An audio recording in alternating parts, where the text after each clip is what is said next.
We begin this part of the journey in Strathkinnis, just outside St Andrews, in a place called the Bishop's Wood. There's a reason for that, which I will show because there's an interesting landmark or two which you wouldn't believe if I told you. So let's begin. Now you may be thinking, why am I filming a wood? And why am I filming a field? Well, first of all, there's my partner. Say hello. And as we pan around, we'll get to interesting location number one. First up is this gravesite, which is a memorial to men who are responsible for the death of a bishop. The bishop's memorial is just around the corner, back in the woods, and it's more unusual than this. You'll see why. Yes, you are looking at a pyramid in the middle of the woods in Fife. So this is a memorial to the bishop who was supposedly murdered around these woods. So we'll keep up this religious tone and show you another spooky moment in nearby St Andrews. Down the end of St Andrews High Street, you'll find on the floor these initials of P and H, which stands for Patrick Hamilton. Patrick Hamilton himself was accused of heresy during the 1500s and was burnt at this very site.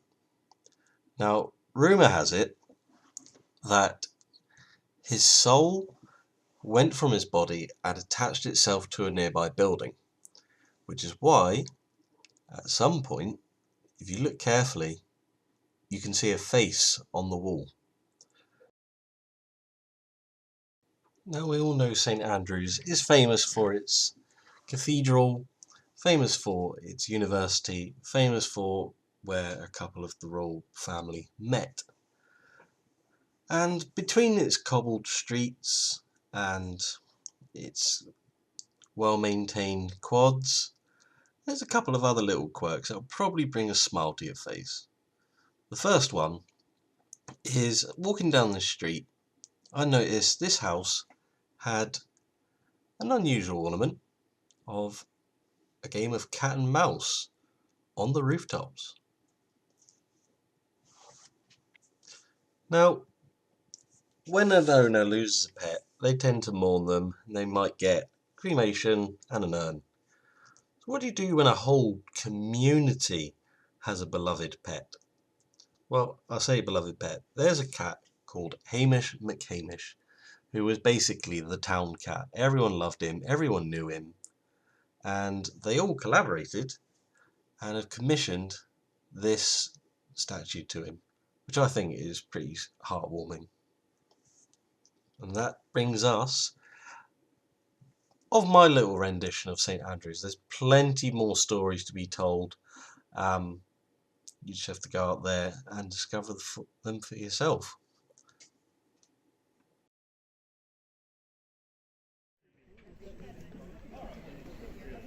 This part of the video, I am in Anstruther, getting myself prepared for a 45-minute journey across to the Isle of May on the ferry.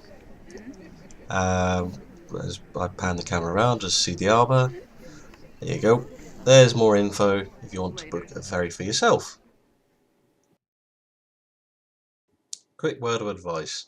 This isn't suitable for those who don't like the cold or the open sea and are very prone to seasickness. But the trip is totally worth it, especially when you get a warm welcome by all these birds. But that's not why we're here.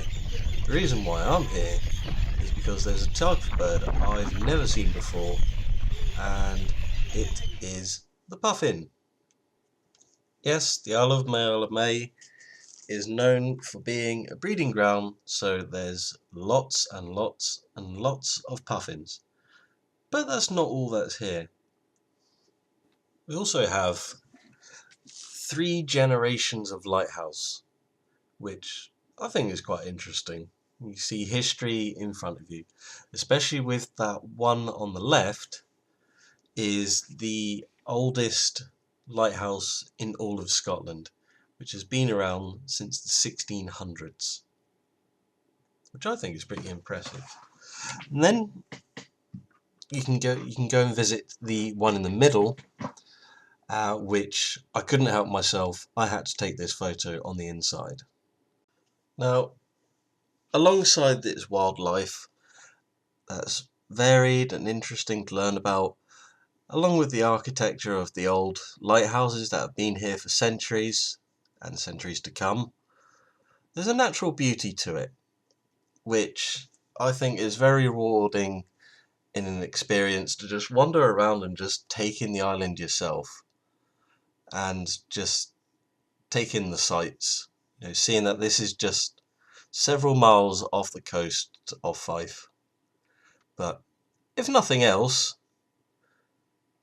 you could always use this spot to practice your photography skills. So, on that note, thank you for watching, and I'll see you again next time.